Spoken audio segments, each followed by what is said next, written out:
Who do you work for? I work for myself.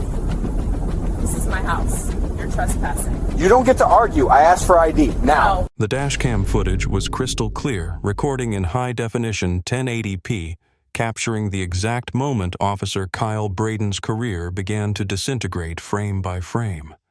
He just didn't know it yet. To Officer Braden, the scene looked like a textbook case of suspicious activity in a neighborhood that didn't tolerate outliers. To the woman kneeling in the mulch, it was just a Tuesday morning in her own front yard. Before we get into the details of this infuriating encounter that exposes the rot in our policing system, I need you to take a second. Look at where you are right now. Are you safe? Are you in your own home? Imagine if someone with a badge and a gun walked onto your property and told you that you didn't belong there. If you think property rights and civil liberties matter, hit that subscribe button right now. You need to see how this plays out. The house was a sprawling colonial revival in one of Northern Virginia's most exclusive zip codes. The kind of place where the driveways are paved with cobblestone and the lawns look like golf course greens. Dr. Eleanor Vance was focused on her hydrangeas. At 64 years old, Eleanor had spent the last 4 decades fighting in the trenches of the American legal system. She was the Dean Emeritus of one of the country's top law schools, a published constitutional scholar, and a woman who had argued and won cases before the Supreme Court. But today she wasn't Dean Vance. She was just Eleanor, wearing a wide-brimmed sun hat, old gardening gloves, and a stained, oversized t-shirt from a university alumni run. She was digging a hole for a new root ball when the cruiser rolled up slowly. She didn't look up immediately. She was used to security patrols in the neighborhood. They usually waved, but this car didn't roll past.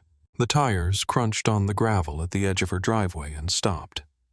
The engine idled for a moment, a heavy, ominous sound, before the door opened. Officer Kyle Braden adjusted his belt as he stepped out.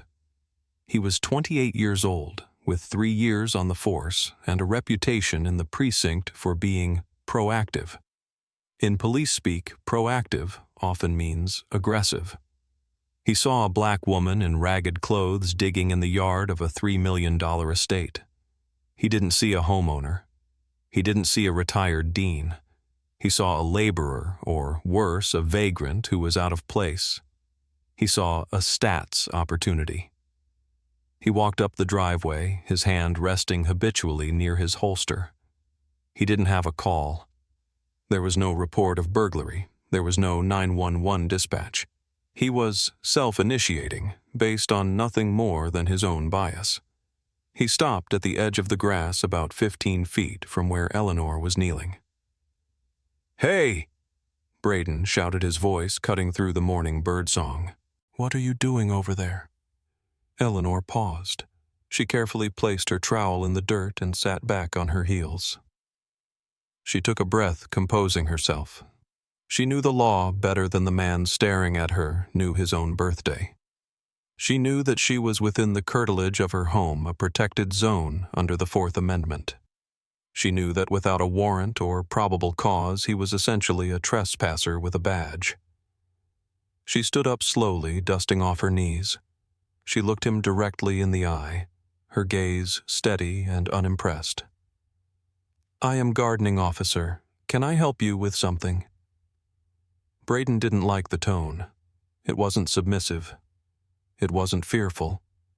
It was the tone of an equal, and that irritated him. "Do you work for the homeowners?" he asked, stepping onto the grass. "I am the homeowner," Eleanor said. Her voice was calm, distinct, and carried the weight of 1,000 lecture halls. Braden let out a short, dismissive scoff. "Right, and I'm the police commissioner. Listen, I've had reports of solicitors and vagrants in the area. I need you to come over here and show me some ID." Eleanor didn't move. She stood her ground surrounded by her marigolds and hydrangeas. "Officer, I am on my private property. I am not operating a motor vehicle. I am not in a public space. Unless you have reasonable, articulable suspicion that I have committed a crime, am committing a crime, or am about to commit a crime. I am not required to identify myself. Delaware versus Prowse. Brown versus Texas. Would you like me to cite the specific Virginia statutes as well? Braden blinked. He hadn't expected a legal briefing, but instead of pausing to think, instead of realizing he might be out of his depth, he got angry. His authority was being challenged, and in his mind, that was the only crime that mattered. The air between them seemed to vibrate with tension. A passing car slowed down, the driver looking curiously at the uniformed officer standing on the immaculate lawn confronting the older woman. Braden noticed the attention and felt the pressure to assert control. He couldn't let a suspect talk down to him. "Ma'am, you're playing games?" Braden said, his voice dropping an octave, becoming harder. "I am conducting an investigation into suspicious activity. Your refusal to cooperate is obstruction. Now, for the last time, I need to see identification proving you have a right to be on this property." Eleanor took off her gardening gloves, one finger at a time, moving with deliberate slowness. She knew exactly what he was doing. He was manufacturing a conflict to justify a detention. It was a contempt of cop scenario, a trap she had lectured on for 20 years. "Officer," Eleanor said, crossing her arms, "standing in one's own garden is not suspicious activity. Being black in a wealthy neighborhood is not suspicious activity. You are fishing, and I am telling you, for your own sake, you are making a mistake that will follow you for the rest of your life. My name is Dr. Eleanor Vance. I own this home. That is all the information you are going to get." Braden took 2 steps forward, closing the distance to less than 6 feet. "You don't look like the owner," he muttered almost under his breath, but loud enough for the dashcam microphone to catch it. "And what does a homeowner look like, officer?" Eleanor shot back instantly. "Do they look like you, or do they just not look like me?" Braden's face flushed red. He pointed a finger at her. "Watch your mouth. You're detained. Keep your hands where I can see them." "Detained for what?" Eleanor demanded, her voice rising slightly for the first time, ensuring any neighbors could hear.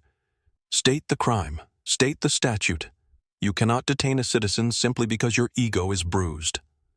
"Disorderly conduct and obstruction of justice," Braden snapped. "And possible trespassing until verified otherwise." "Trespassing on my own land?"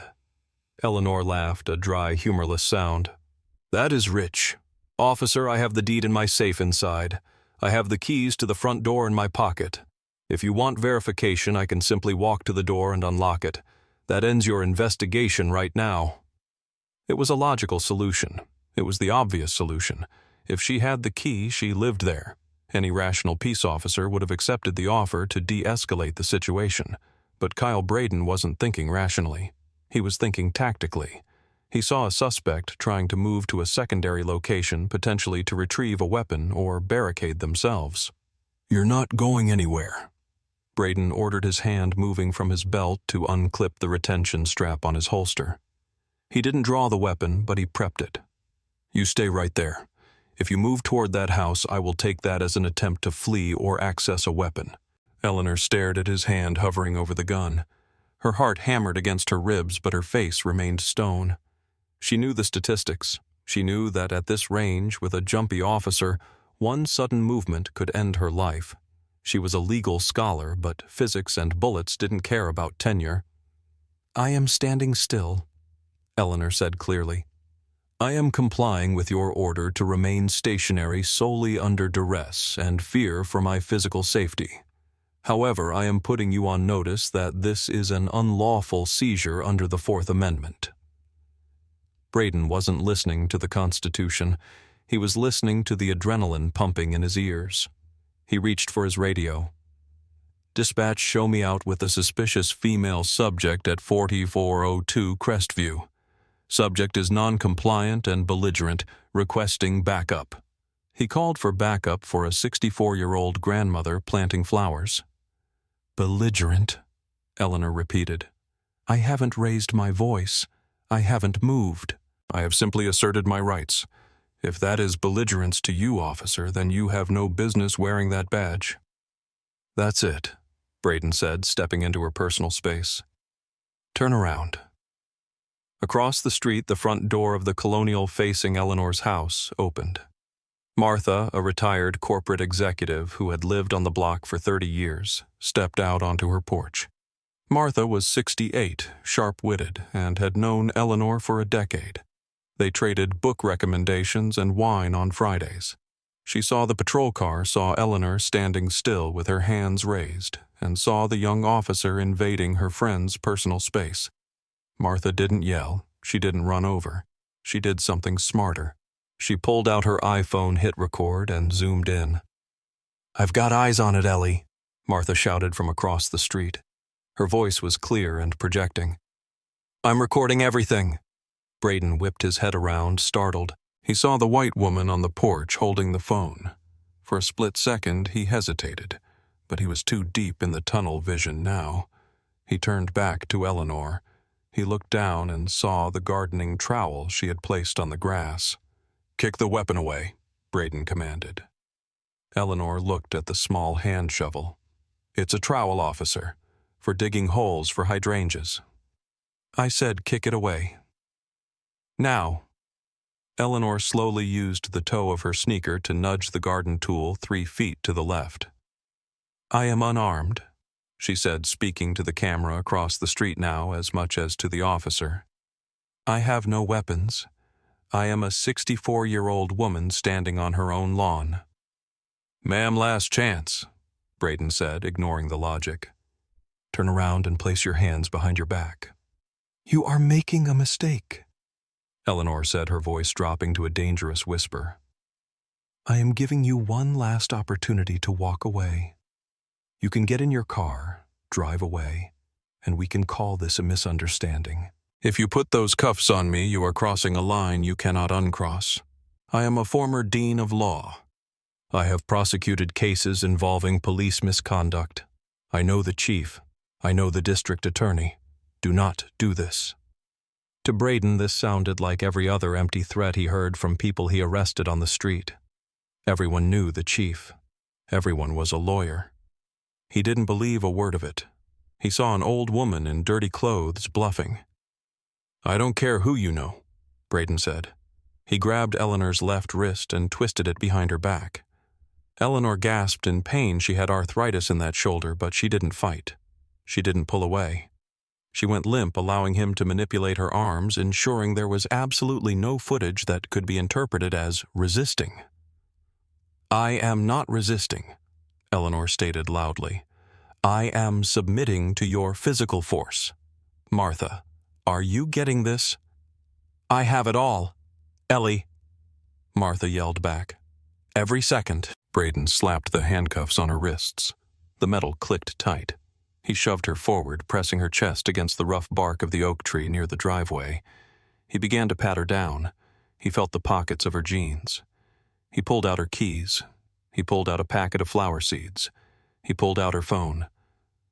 "You're under arrest for obstruction of justice and disorderly conduct," Braden recited, spinning her around. "You forgot to Mirandize me," Eleanor said calmly. "But that's fine. I know my rights.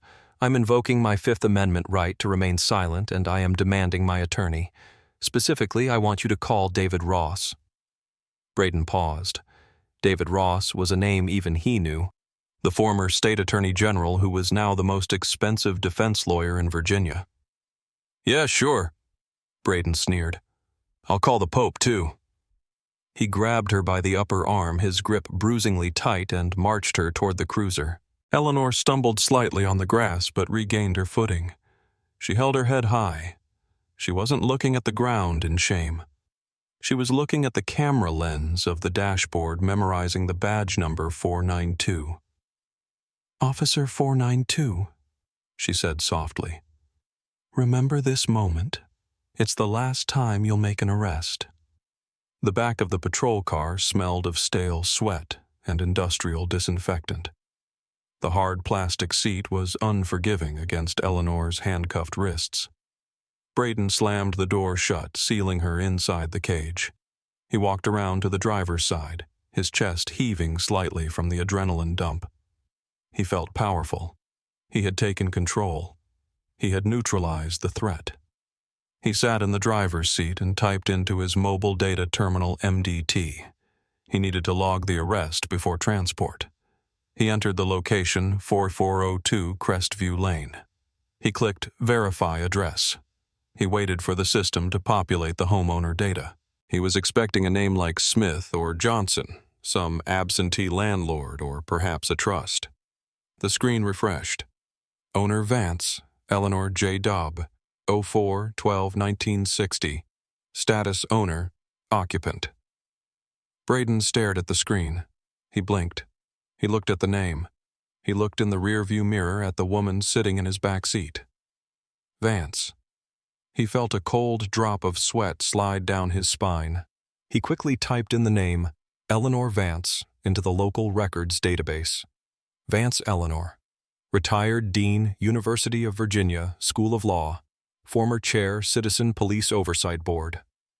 The color drained from Braden's face. His stomach dropped so hard he felt nauseous. He looked at the rearview mirror again. Eleanor was watching him. She wasn't screaming. She wasn't kicking the windows. She was just watching him with a look of terrifying patience. He had arrested the former chair of the Police Oversight Board, on her own lawn, for trespassing. Braden's hands started to shake. He looked at his radio. He should call the sergeant. He should explain. But what could he say? Sarge, I just arrested the lady who writes the policy manual because I thought she looked like a vagrant. Panic set in. Maybe he could fix it. Maybe he could talk her into releasing him from liability. No, she was a lawyer. That wasn't going to work. He had to book her. If he released her now, it was an admission of a bad arrest. If he booked her, maybe the charges would stick. Maybe she was disorderly. Maybe he could articulate that she scared him. He put the car in drive. He committed to the lie. It was the only way forward. He didn't say a word during the 15-minute drive to the precinct. The silence was heavy, suffocating. Eleanor didn't speak either. She was done talking to him. She was building her case in her head, organizing the facts, drafting the opening statement of the federal civil rights lawsuit she would file by Friday.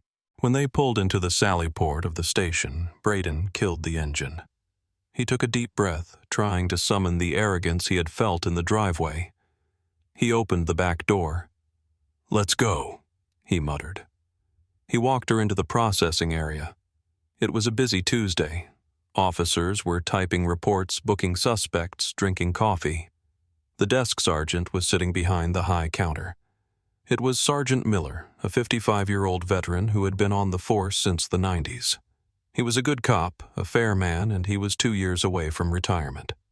Miller looked up as Braden walked in, guiding a handcuffed black woman in gardening clothes. Miller squinted. He adjusted his glasses. He looked at the woman's face. His jaw literally dropped. He stood up so fast his chair rolled back and hit the wall. "Braden!" Miller barked, his voice cracking with disbelief. "What in the hell are you doing?" "Suspect was disorderly, Sarge." Braden said, his voice sounding thin and weak. "Refused to ID, obstruction, trespassing." "Trespassing!" Miller shouted. He came around the desk, ignoring protocol. "Trespassing where?" 4402 Crestview, Braden said. Miller looked at Eleanor. "Dean Vance, is that you?" Eleanor looked at the sergeant. "Hello, Sergeant Miller. It's been a while since the last oversight gala.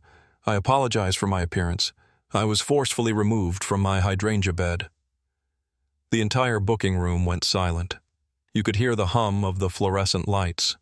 Every officer stopped what they were doing. They looked at Braden.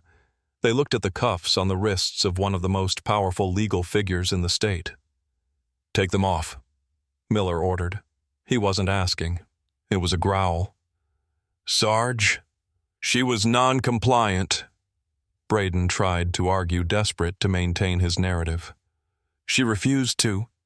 I said, take the damn cuffs off her right now." Miller screamed, his face turning purple. Braden fumbled for his keys. His hands were trembling so badly he dropped them once. He picked them up, his face burning with humiliation. He unlocked the cuffs. Eleanor brought her hands forward, rubbing her wrists where red welts were already forming. "I need a camera," Eleanor said immediately. Her voice was calm but commanded the room. "I need photographs of these injuries now before they fade. And I want the body camera footage from Officer Braden uploaded and locked immediately. I want the chain of custody initiated right now."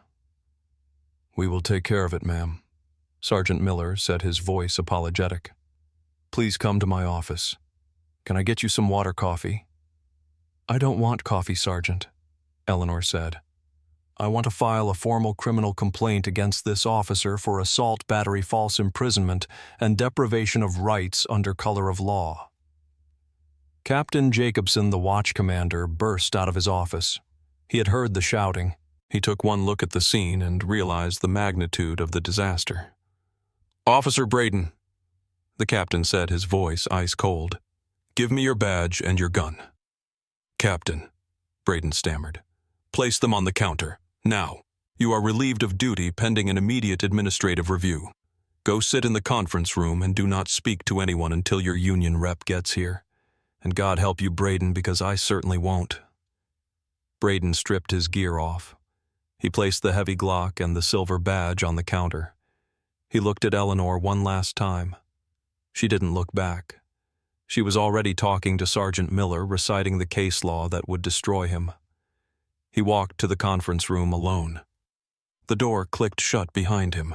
He sat in the empty room staring at the whiteboard. He realized with a sinking horror that his life as he knew it was over. He had profiled the wrong woman. He had let his bias write a check that his career couldn't cash. Meanwhile, in the lobby, Eleanor's husband arrived. He was a retired surgeon, a tall man who looked ready to tear the building down brick by brick. He was followed closely by David Ross, the attorney Eleanor had requested. Ross was wearing a $3,000 suit and carrying a briefcase that looked like a weapon of war. "Where is she?" Ross demanded. "She's in the captain's office," the desk officer said, pointing. Ross turned to the room of officers. "Nobody deletes anything. If 1 second of footage goes missing, I will depose every single person in this building. Do you understand me?" They understood. The next 48 hours were a whirlwind that shook the city government to its foundation. The footage from Martha's phone hit the internet by Tuesday evening. It was titled, "Grandmother Arrested for Gardening While Black." By Wednesday morning, it had 6 million views. The contrast was impossible to ignore. The calm, articulate older woman standing in her manicured garden. The aggressive young officer treating a trowel like a machete. The visual of a black woman in handcuffs being led away from a house she clearly owned struck a nerve across the country. The lawsuit was filed on Thursday morning. It wasn't just a complaint. It was a masterpiece of legal writing. Eleanor had written half of it herself. It cited Terry v. Ohio, U.S. versus Mendenhall, and practically every Fourth Amendment precedent from the last 50 years. It named Officer Braden the police chief and the city. The internal affairs investigation was fast-tracked. Usually these things take months. This one took weeks. Investigators pulled Braden's history. They found what they expected. A pattern. Over his 3 years, Braden had stopped black drivers at a rate 4 times higher than his peers. He had a history of self-initiated stops in wealthy neighborhoods where he questioned minority residents. He had never been disciplined because he always found a way to justify it, a broken taillight, a furtive movement. But he couldn't justify this. He couldn't justify arresting a law professor on her own lawn. The investigator interviewed Braden. "Why did you stop her?" She looked suspicious. "Why, she was out of place." Why was she out of place? Braden couldn't answer. To answer would be to admit the racism that drove his decision. He sat silent. The city attorney watched the videos. He watched the Bodycam footage where Eleanor clearly stated she was the owner and offered to unlock the door. He watched Braden refuse to look at the proof. "We can't fight this," the city attorney told the mayor. "If this goes to a jury, they will bankrupt the city. Dean Vance is a sympathetic victim, a credible witness, and a legal genius. And the officer is indefensible." 6 weeks later, the press conference was held on the steps of City Hall. Eleanor stood at the podium.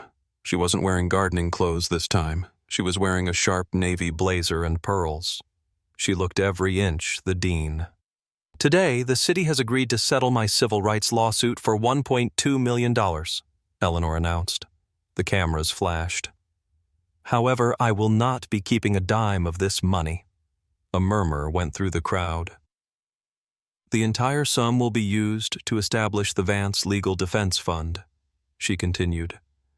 "This fund will provide free legal representation for citizens who are unlawfully detained and arrested by the police, but do not have the resources, the education, or the status that I have. Because that is the tragedy here. I survived this encounter and I obtained justice because I am Eleanor Vance. But if I had been a 19-year-old student or a single mother working 2 jobs, I would still be in jail right now. I would have a criminal record. I would have lost my job." She paused, looking directly into the cameras. "Officer Braden didn't stop me because I was suspicious. He stopped me because he couldn't conceive of a world where a black woman belonged in that garden. He has been terminated as of this morning. But firing one officer is not enough. We need to dismantle the culture that allowed him to think his badge gave him the right to interpret my existence as a crime." Officer Braden was indeed fired. He was stripped of his certification, meaning he could never work as a police officer in the state of Virginia again. He tried to appeal through the union, but the union refused to back him. The video was too damning. He became a pariah. He ended up moving back to his hometown in Ohio. He works in a warehouse now, driving a forklift. He tells his coworkers that he was screwed over by politics. He still doesn't get it. He likely never will. The story of Eleanor Vance and Officer Braden is satisfying, isn't it? We love to see the bully get punched in the nose. We love to see the arrogant authority figure humbled by someone smarter and more powerful. It feels like justice. But I want you to sit with something uncomfortable for a moment. The system worked for Eleanor Vance because she was extraordinary. She had the money, the connections, the knowledge, and the fame to fight back.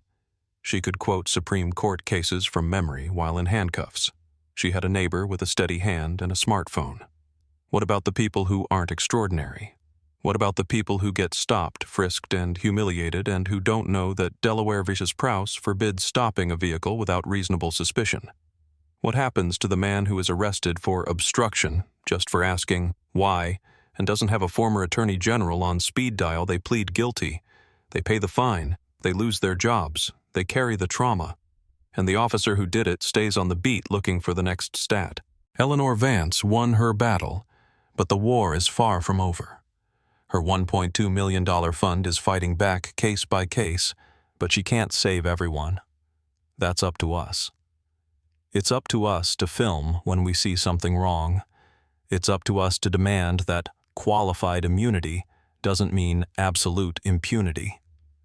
So I have to ask you, if you saw what Martha saw, a neighbor being harassed by the police, would you pull out your phone? Would you stand witness? Or would you close the blinds and go back to watching TV? And more importantly, do you think Officer Braden would have been fired if Eleanor had been a housekeeper instead of a dean? Let me know what you think in the comments below. Be honest. We need to talk about this. And if you believe that nobody should be arrested for the crime of existing on their own property, share this story. Let's make sure everyone knows what happened on Crestview Lane. Stay safe, stay aware, and know your rights. I'll see you in the next one.